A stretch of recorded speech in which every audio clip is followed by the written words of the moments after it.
Some people might consider Lloyd and Diane Fehr to be risk takers. Others might think that they are creative entrepreneurs or even visionaries when it comes to the future. However, to them, their lives have simply been about faith, family, farming, and making good business decisions. Lloyd and Diane grew up in the Morris and Hancock areas. They were married here, raised their families, and farmed all in the rural area between the two towns. In 1995, they decided to take a chance on a new business venture, and Riverview Dairy was formed. This business has grown from a single site to multiple sites and provide jobs and opportunities to many people in the area. It has kept many young couples and their families here and attracted new people, which helps the schools, businesses, and communities. You could say that their story began in 1940 when Lloyd arrived in this world on April 6th. He was the second son of Paul and Anna Fehr, who lived in Darnen Township south of Morris. Lloyd had 7 siblings: Leroy, Ruby, Nancy, Wilda, Velma, Diane, and Paul Jr., also known as Cork. Diane was born 1 year later on May 30th, 1941, to Irvin and Lorraine Heltner. She had 1 brother, Don, and a sister, Barb. She grew up northwest of Hancock, also on a farm located near Page Lake. Lloyd attended District 50 Country School and then went on to spend 4 years at the Ag School in Morris. He recalls being bullied quite bad in town, but managed to stand up for himself against the town kids. Students attending Ag School would stay in town and live in dorms. Lloyd said it is similar to high school, except many of the courses were technology-based. The Ag School classes were 6 months of the year, and the day started at 8 a.m. with the final bell at 4:15 p.m. There were some extracurricular activities, and Lloyd especially enjoyed crop and livestock judging teams. One of his favorite instructors was Harley Hankey. He graduated from Ag School with the class of 1957. Diane attended Hancock High School all her years with an average of 30 students in her class. She was a cheerleader, played clarinet in the band, and sang in the choir. Her favorite teacher was Mr. Arneson, who taught history. She graduated from Hancock High School in 1959.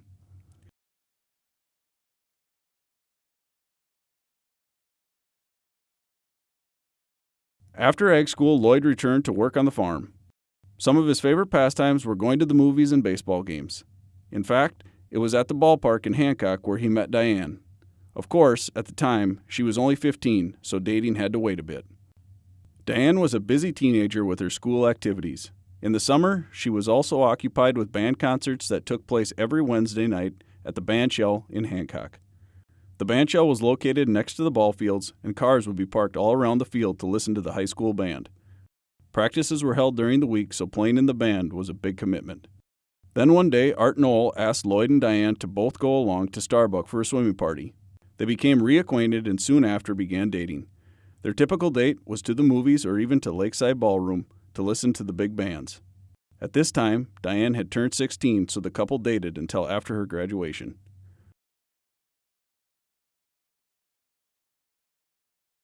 Lloyd and Diane were married on December 5th, 1959. For a short time, they lived in a home near the railroad tracks between Hancock and Morris. Lloyd worked with his father and brothers on the farm. In April of 1960, they built their home a short distance from where Lloyd grew up. Diane worked for 1 year at the Federal Land Bank in Morris. Lloyd's dad rented them a half section of land and worked with Lloyd to plant and harvest. He also gave them $6,000 worth of equipment to start their farming operation. This went quite a ways in those days. In fact, 1960 was a very good time to get into agriculture. Land prices were low and crops were plentiful. Prices were good enough so that a young farm family could expand their operation with careful planning. Lloyd remembers watching the evolution of machinery during his farming years, astounded by each new piece created. He virtually watched as farming went from horses to computers in a matter of 50 years.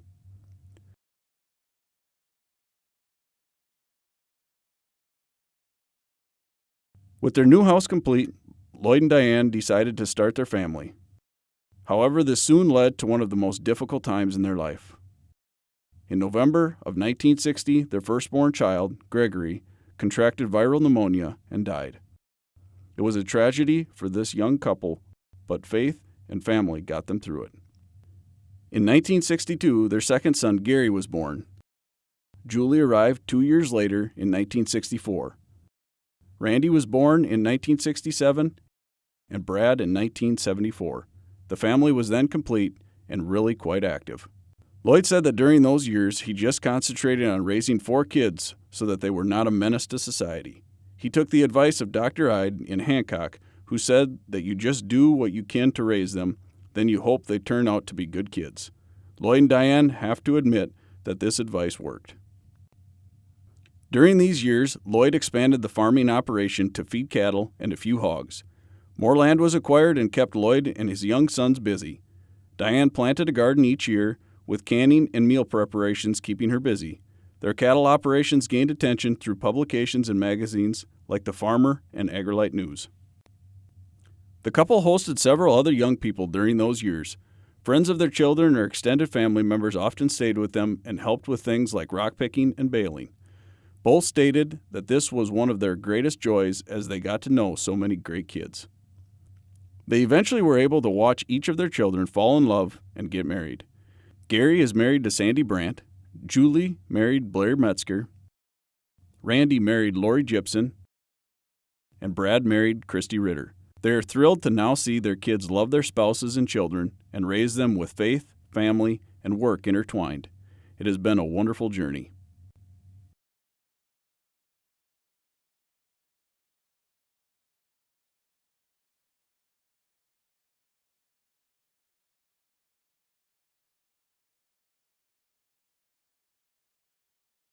It was family that brought about a big decision in 1995 when Riverview Dairy was built.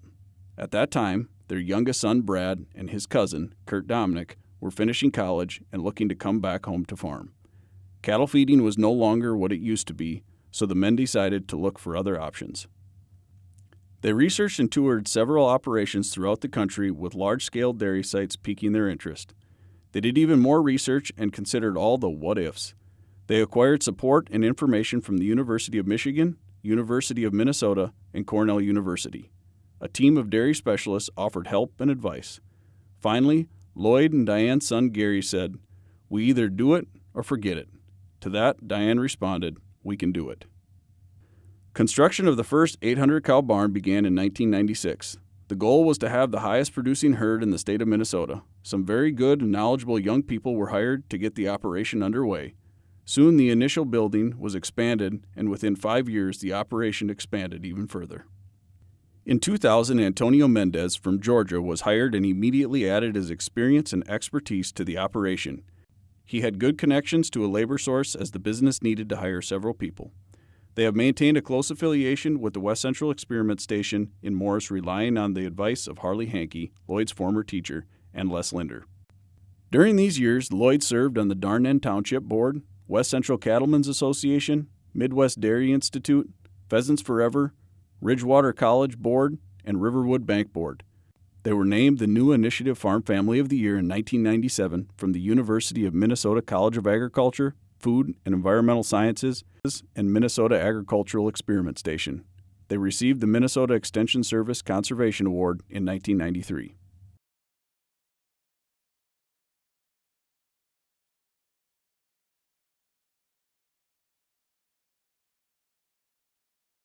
Riverview Dairy Inc. continued to expand, offering tremendous opportunities for its employees. Many of the employees were allowed to buy into the company and retain the benefits of their hard work. Leonard Wolf and his sons, Dennis and Jerry, were tremendous mentors with Lloyd, Gary, and their sons as they worked together to build the business. Family is very important at Riverview Dairy.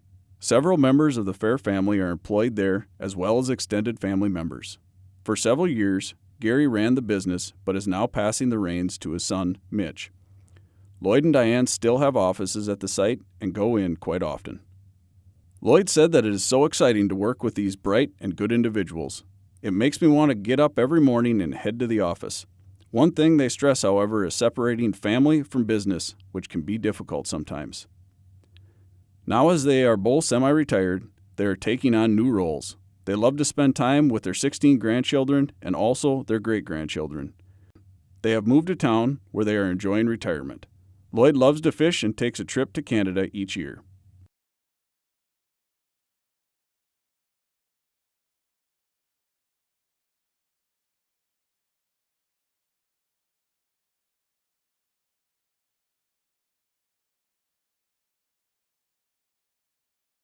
Even though many people may associate Riverview Dairy with Lloyd and Diane Fehr, they will be the first to tell you that there has been so much more to their life.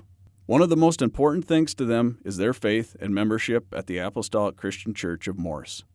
They have been active members for years and brought their children to church each Sunday. They say that none of the other accomplishments in their lives would matter without salvation. Lloyd explained it best when he said, "We all have the same goals and challenges. We need to remember to love God with your heart, mind, and soul, and love your neighbor as yourself." These have been words to live by for Lloyd and Diane and could best describe their view of life.